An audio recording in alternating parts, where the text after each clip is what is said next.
Here's a detailed comparison between left anterior hemiblock, LAHB, and left posterior hemiblock across 15 key points.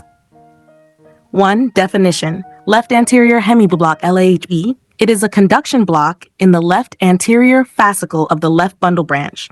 It affects the upper anterior portion of the left ventricle. Left posterior hemiblock, LPHB. It is a conduction block in the left posterior fascicle of the left bundle branch. It affects the lower and posterior areas of the left ventricle. 2. Incidence. LAH is common, especially in individuals with ischemic heart disease or hypertension. LPH is rare, largely due to the robust blood supply of the posterior fascicle. 3. Electrical axis deviation. L causes left axis deviation, usually between 45 degrees to 99 degrees. LPHB causes right axis deviation, typically between 90 degrees to plus 180 degrees. Number 4. QRS duration. Both LAHB and LPHB have normal to slightly prolonged QRS duration, usually 120 milliseconds, because only part of the conduction system is blocked. 5. QRS morphology on ECG. LA and in VL, small Q wave and tall R wave, QR pattern. Lids 2-3, AVF. Small R wave and deep S wave, RS pattern. LAHB and AVL, small R wave and deep S wave. Leads 2-3 AVF, small Q wave and tall R wave, QR pattern. 6. S wave patterns. Ella shows deep S waves in leads 2, 3, and AVF. Shows deep S waves in leads 1 and AVL. 7. R wave patterns. Tall R waves in leads I and AVL. Tall R waves in leads 2, 3, and AVF. 8. Cause of axis shift. Due to the block in the anterior fascicle, the depolarization spreads via the posterior fascicle and inferior wall first, then upwards and leftward, causing left axis deviation. LP8, with a posterior fascicle block, depolarization goes through the anterior fascicle, starting in the upper anterior region, then downward and rightward, leading to right axis deviation.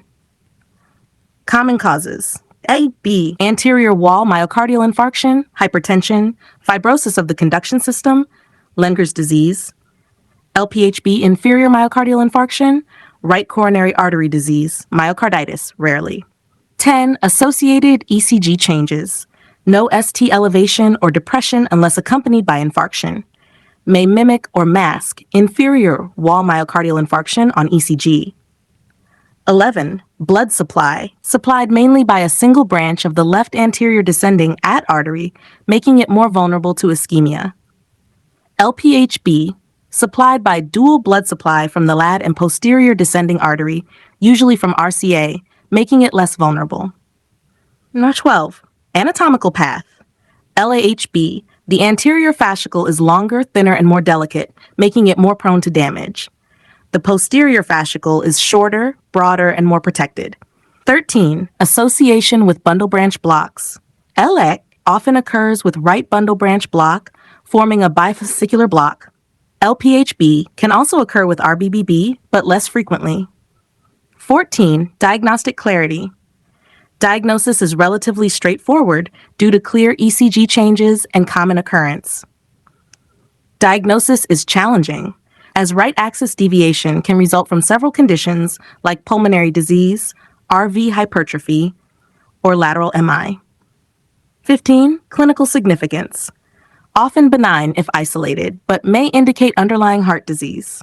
LPHB usually implies more serious underlying pathology, such as extensive infarction or severe ischemic disease, may be a harbinger of complete heart block if associated with other blocks.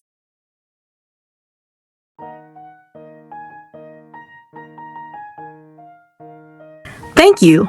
Have a nice day.